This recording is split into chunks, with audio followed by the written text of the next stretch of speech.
Anyways, so last time we talked about women, this time we're talking about whatever the hell a man is. I'm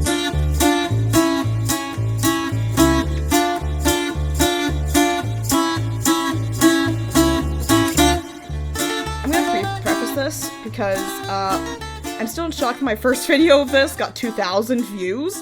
I saw a lot of the comments and want to address some of them. Firstly, it's been mostly agreed upon that yes, the proper name is Artemis's Call, because it's a call from Artemis, not the call that she takes. Some people commented on the Titans, like Gaia and Uranus, being called the Primordials, not Titans. Some questioning Typhon is a Titan, and again, this is my interpretation of the matter. A lot of the stories about these guys and what exactly they were got lost between oral tradition and the written word.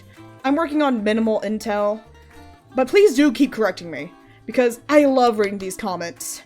I love reading all of them and learning more. Like how Cadmus, not Hermes, was the one who technically saved Zeus from Typhon.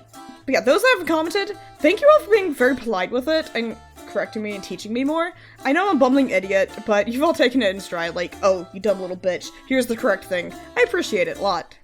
So, the story of Athens. So Athens is said to be named after Athena beat Poseidon in a contest for the city. The city previously was called Cecropia, and was built by Cecrops. Who's Cecrops, you ask? No fucking idea! Atech and I literally tried to look it up, but all we found was, and I quote, Elden Ring bullshit, where he's preceded by the Earthborn King. He was supposedly had the lower half of a snake, as most monsters did. What, the Greeks have a fear of snakes or something? Obviously they must have. It's clear. It's obvious. I don't know what the problem is. We have no fucking idea what any of that means. And there's multiple of him, because of course there is! You can't just have one person in Greek mythology, there has to be at least 3! Minimum! But this isn't about him. This comment section, tell me who the fuck he is. I need you to tell me. I don't know who this man is, and it scares me. After King Cecrops built Cecropia, the gods took notice and were like, oh, we want that. We want to govern that. So they want to be patrons of the city. Athena and Poseidon wanted it the most, leading to multiple fights between the two. At the end, Zeus was just like, okay, we're gonna make it a competition. Both of you guys present a little gift to the city.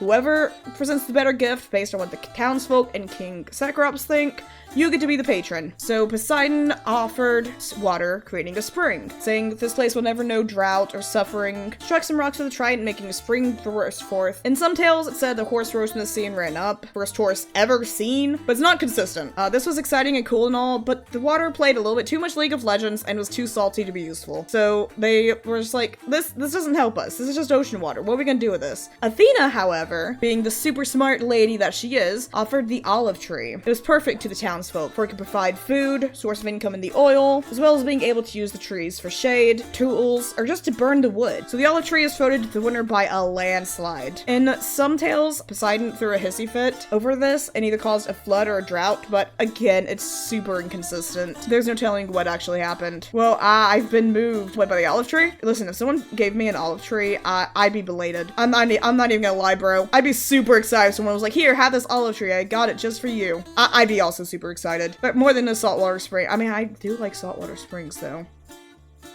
Oh, no, you moved chat. Oh, okay. I'm very dumb. I forget what I do 5 seconds after I do it. Same thing with what I've said. I don't ever remember. I have chronic forgore, terminally dumb disease. That is what I have. Good luck editing this, ATAC. You're gonna need it. So next we get to the full history of Athens. So Athens went on to be a hotspot for a lot of historical events. Big surprise, I know. First Persian War, yes, the first one. The wars eventually ended when Athens realized it could outdo the Persians in naval combat. Note, this was before cannons and the like, so literally the way that they had battles back then were, let's say this is boat 1. So we have boat number 1 here, and boat number 2. So there are 2 boats with people rowing oars. I'm only gonna draw 2 on each one because I'm lazy. And the way they would fight was not, this was before cannons. So the way they would fight, they would just ram into each other over and over until one of them sunk. Sunk. It sunk. Trust me, it's actually sunk. So yeah, that's how they fought back then. They were also rowed by poor folk because typically thanks to Themistocles, final answer. Since they were cheap to employ, didn't sustain as opposed to land soldiers who would be in the phalanxes since they needed battle, food, armor, weapons, etc. So they chose to let the poor people drive the boats. 4 years later, Xerxes shows back up and tries again to defeat Greece because he's a sore loser. Also been playing too much League, I guess. Shows up the second war. Says he just wants to punish the Athenians for starting the war. Gaslights didn't exist until nearly 2 millennia later, so I don't know what to call this. Torching? Whatever. No, torching has a different implication. Anyways, Xerxes also wanted into the cult of Apollo because he wanted to access the Oracle of Delphi. The Athenians got to her first and asked her what to do, and she was trying to hide from them, but they forced her door in and were like, tell us what to do about Xerxes! They were that scared. I don't have any note for exactly what she said, but she did eventually give them a prophecy. At first, they took it to mean they need to refortify Athens, make it stronger, but Themistocles decided that it meant they needed to double down and expand their navy. So I need to back up for a second and talk about Themistocles. He was the general of the navy during this time, but anyways, all I remember about Themistocles is he was a general and he was really, really into the navy. Like, obsessively into the navy. You say anything to him, he's gonna turn and talk about the navy. Just as much as the Spartans wanted to be soldiers, Themistocles wanted to run the navy. Just really like boats. I once heard about the Greek troll, his name was I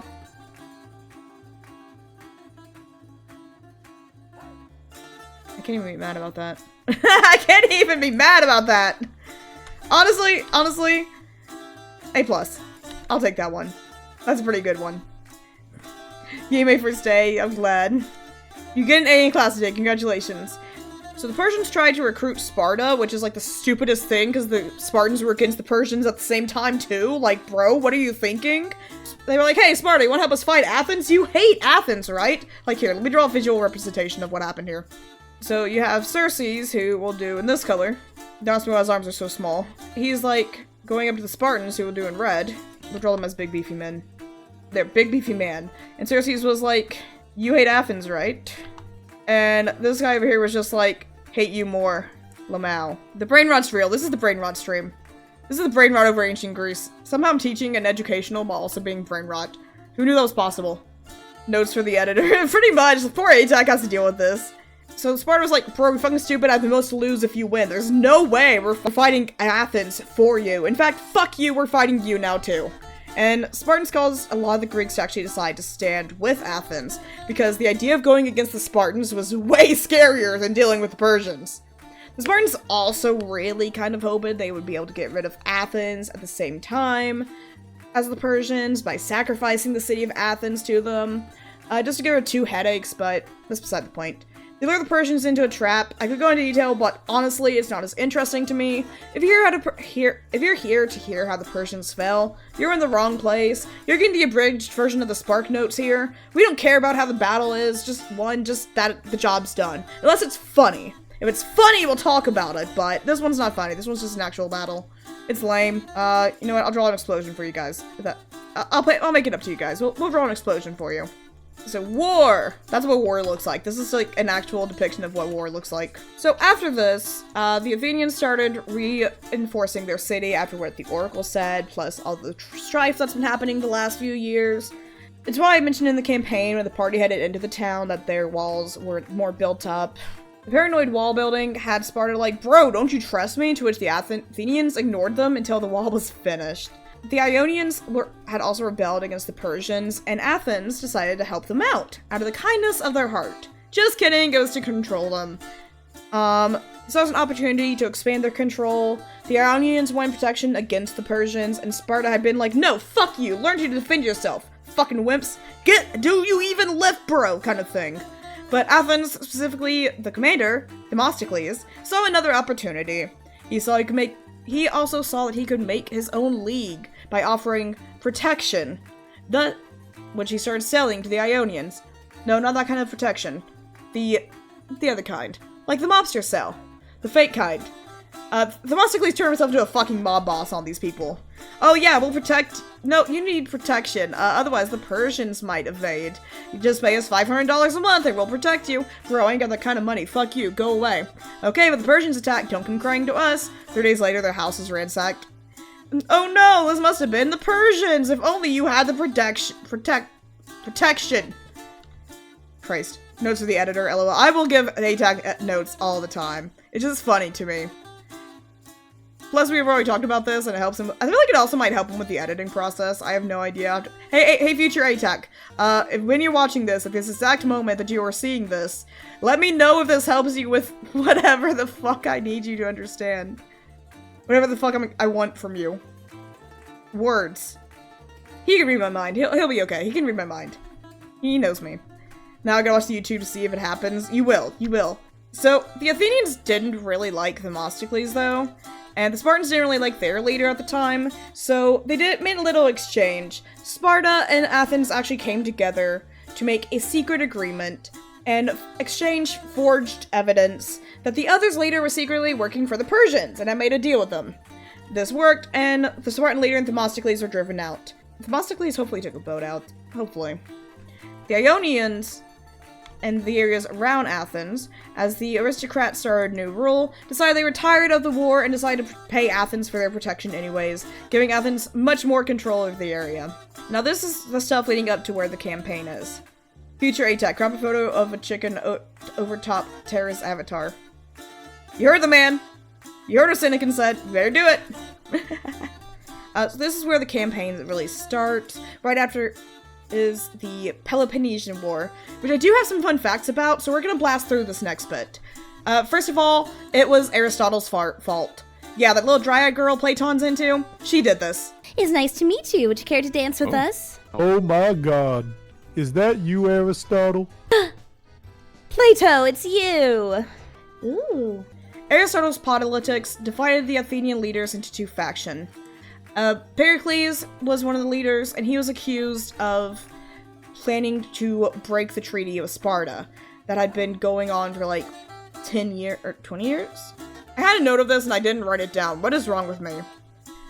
Despite him building up the Acropolis in the city, which he said, oh, clearly I'm not going to fight Sparta because I'm building up the city, I'm doing good for the community, see, I'm using the money for that, I can't possibly afford a war with Sparta, but he was actually embezzling league funds.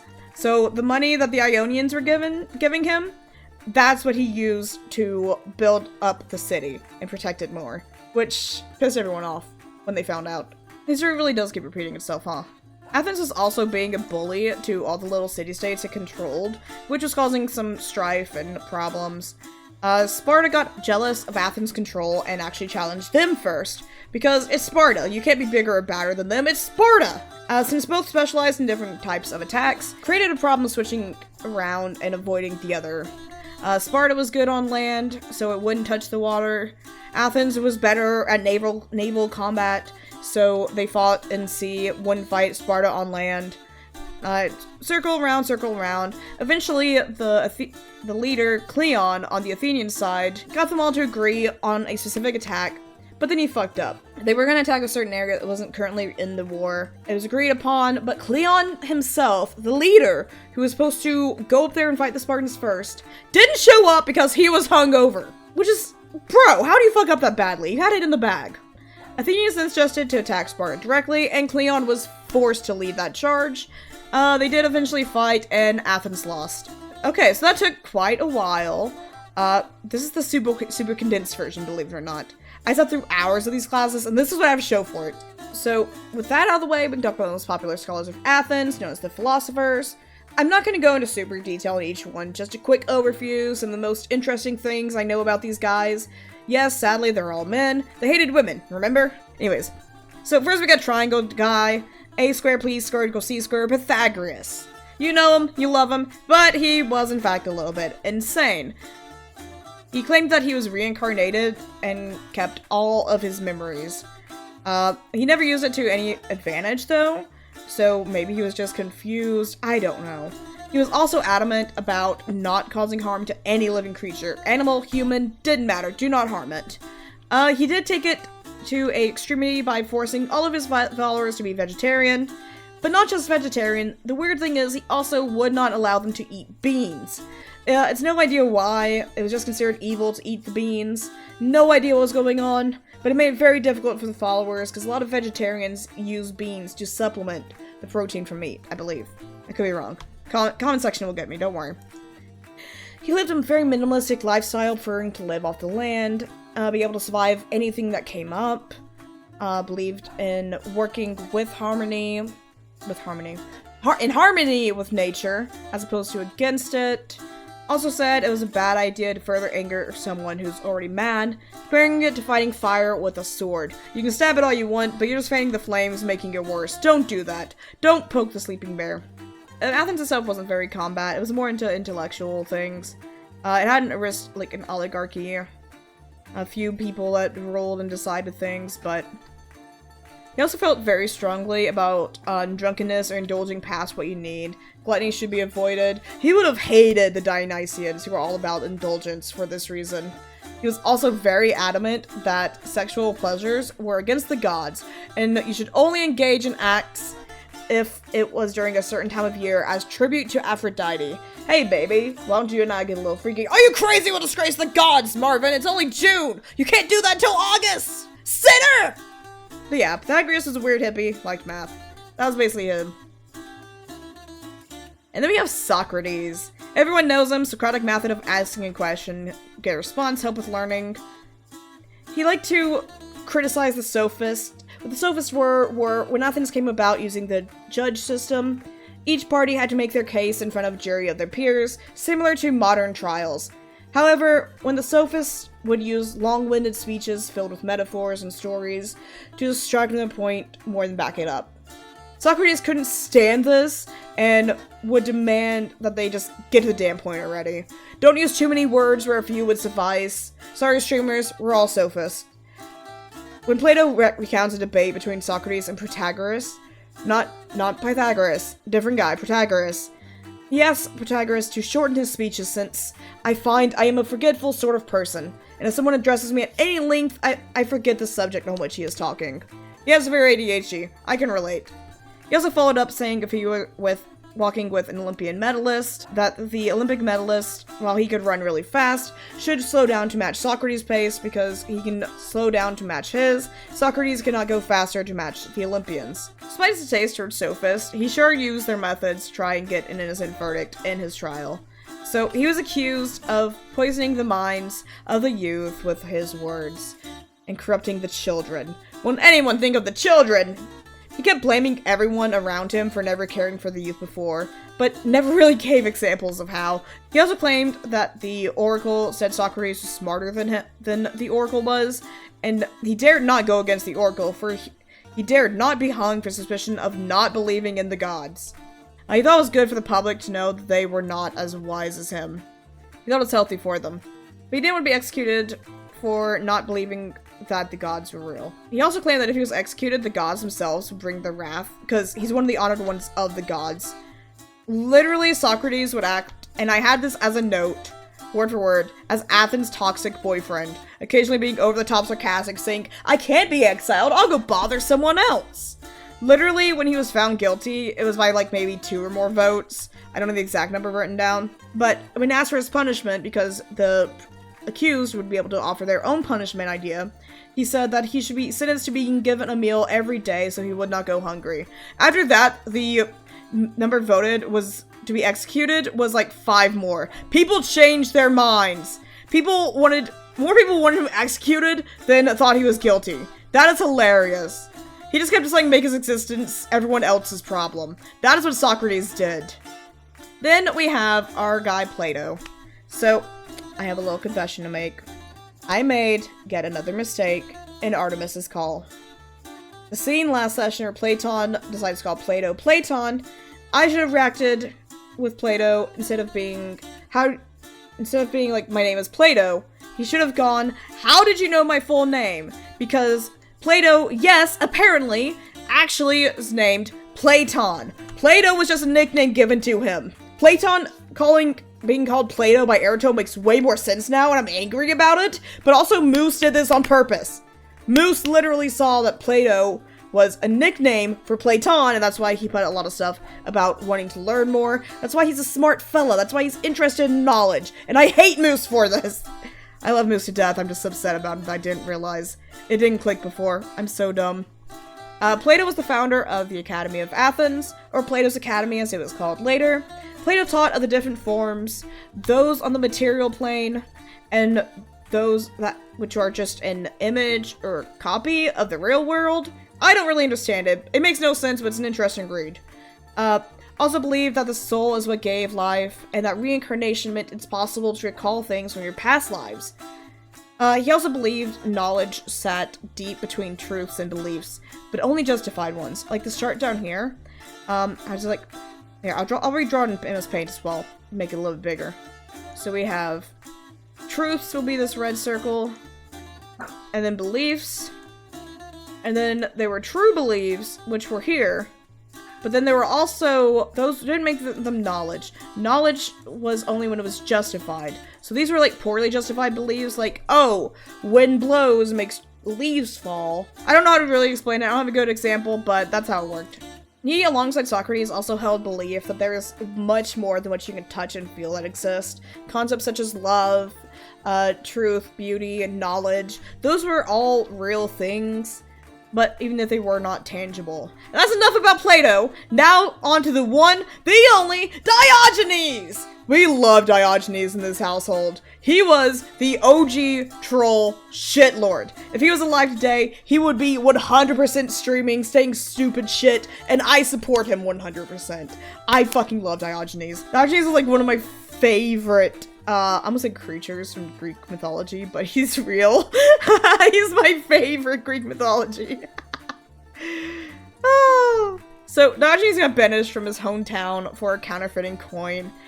Him and his father supposedly both counterfeited. His father was a banker, but they got banished. After he was banished, he headed for the Oracle of Delphi to ask her advice, and she's told him to deface currency.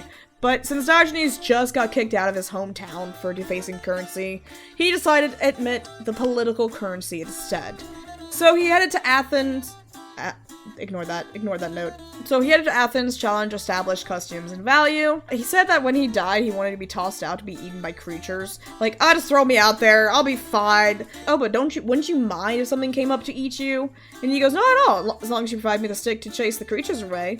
And that's how he would use the stick when he lacked awareness. He'd be like, if I lack awareness, why should I care what happens to me? I'm dead! Let the animals eat me. Let them. I don't care. I'm already gone. Use my body for whatever the fuck you need. Like, get out of context.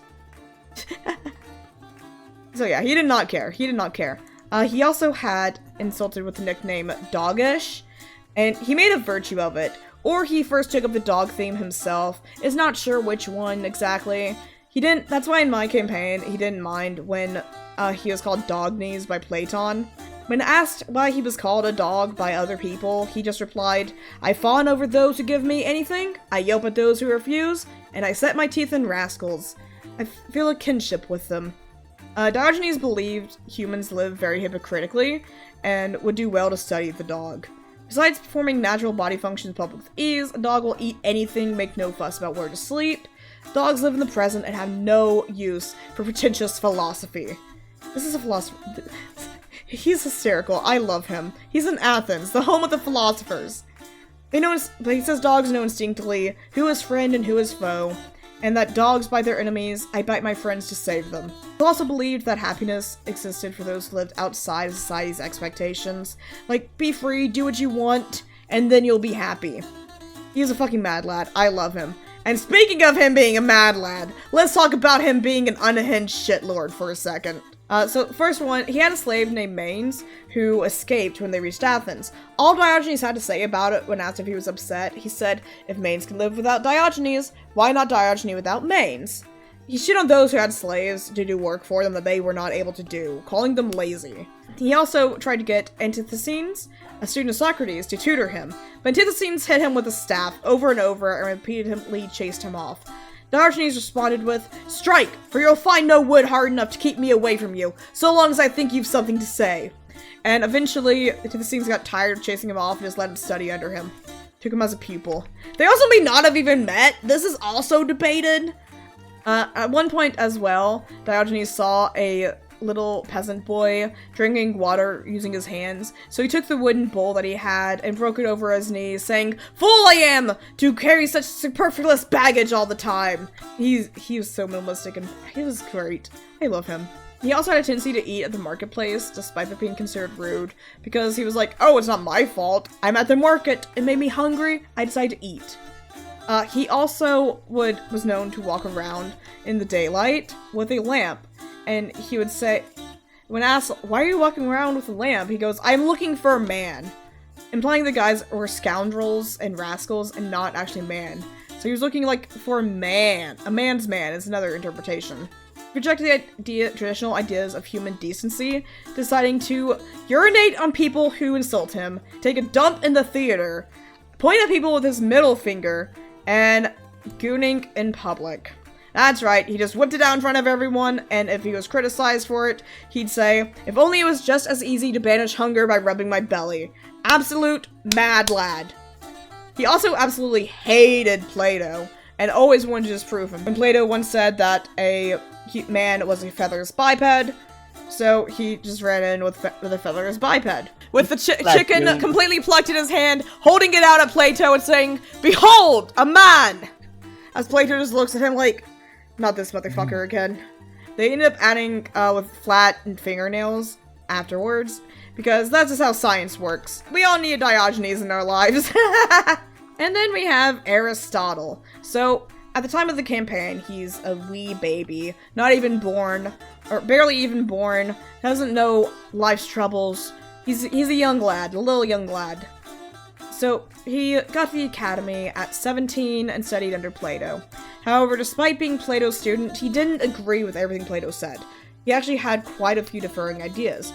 One example is the idea of forms. Aristotle believed that universal forms existed and everything was connected to that. The example is that idea that the shape of the object crossed over the existence of the object to make things on the material plane. So there is an object in particular, and then there's a universal form of that object. Concepts of good fall into this category as well. There's a universal form, and then there was a specific instance of good or truth or anything. He believed nothing could exist without connecting to an existing thing. I honestly thought this made sense when I first read it, but saying it out loud and writing it down and staring at it, I don't get it. I'm not gonna lie. He also had the idea to describe things in motion with two different kinds of motion. There was the violent motion and the natural motion. Violent being that like a thrown stone where the object stops as soon as it's not being forced, natural being gravity. He also made note of something similar to Darwin. He notes that an animal's structure is well matched to function, so that birds, like herons, which live in the marshes, soft mud, have long necks, long legs, and a spear-like beak, whereas ducks that swim have short legs and webbed feet. Aristotle didn't really see it as evolution thing, though. He did see mutations, but they thought they were like rare accidents. Happy little accidents, if you would. Okay, so this one is fascinating to read about, and is a lot. But you're gonna get the super shorthand version of it. Aristotle considered memory to be the ability to recall what you've seen and distinguish it from the current state. It happens when stimuli are too overwhelming, you can't get it all at once. An impression can be formed from these, such as when you feel waves when you leave the ocean. That was an impression of the ocean. He says this is where dreams come from as well. Again, really long, I'm giving a shorthand version of it. Read on it, it's super interesting. If you want to know more, that is. You don't have to. I'm not your boss. I'm not gonna hurt you if you don't read up on it. That's a lie, I absolutely will. Chat, you better fucking read it right now. Anyways, he also believed that virtue was connected to proper function. That an eye was only as good as long as it could see. And in order to be happy, you had to be moral and ethical. To be the most virtuous and possibly happy person you needed, and I quote, to have a first stage of having the fortune to be habituated, not deliberately, but by teachers and experience, leading to a later stage in which one consciously chooses to do the best things. When the best people come to live life this way, their practical wisdom and intellect can develop with each other towards the highest possible human virtue. The wisdom of an accomplished theoretical or speculative thinker, or in other words, a philosopher. He basically said if you're bullied and sad as a kid, you will be a good and happy adult. He said trauma makes you stronger. Aristotle would think I'm smart. I thought I was just traumatized. It turns out I'm just a philosopher. Who knew? Oh boy. This next slide. Yeah, so Aristotle is gonna make me talk about women again. Decided to hate women. No, wait, hold on! You know what, I'm just gonna get... I was gonna say, what's a woman? This has gone so far downhill. Just by the idea of hating women. We gotta talk about women again, guys. So Aristotle actually had a unique view on women at the time. Aristotle believed that society could not be happy unless the women were also happy. He talked about how barbarians had slaves and women on the same level, but obviously we're better than barbarians. We should treat our women with respect. But we're not barbarians and we're definitely not slaves, so clearly our women are better. He also had some weird idea of how a boy child or girl child would be determined. It's complex, so here's a graph and a rundown of it. Male DNA being hot enough to withstand the cold of the female DNA would mean that it was a boy, but if it's cooled down too much, you got a girl. However, just because a woman should be happy, Aristotle did not want them in politics. He did not think they would belong in politics. It's not entirely stated why or thought that they would not be able to handle it. He still considered male superior though, so that's why they were in politics. I believe that women still need to be governed, but they should also be allowed to govern within their own homes. Though, this is also coming from the man that said, you should value your city and townsfolk first and take care of each other before you do anything within your household, and then yourself. So that's where the saying, happy wife, happy life comes from, LOL. Pretty much! That's pretty much what Aristotle said. In Aristotle's view, women also weren't so much subordinate that they can't attain mature virtue or have a role in household leadership. And while overall he still believed they were inferior to men, he believed they were better at some stuff. Like, for example, he thought women were better than men at rational learning, being thoughtful in child rearing, being more strategic, remembering things. He also acknowledged mothers as citizens by name. Like, he literally was like, oh, these are citizens, not like children who have limited citizenship, or like the slaves who live there, but along the same lines as men and fathers. Not unmarried women though, just mothers. And that is the end of the lesson. Wow, I actually kept that under an hour. I'm kind of impressed. Not gonna lie. I thought that was gonna take a lot longer because this it was a lot more notes. You think Aristotle swallowed a whistle, they would call him Aristotle?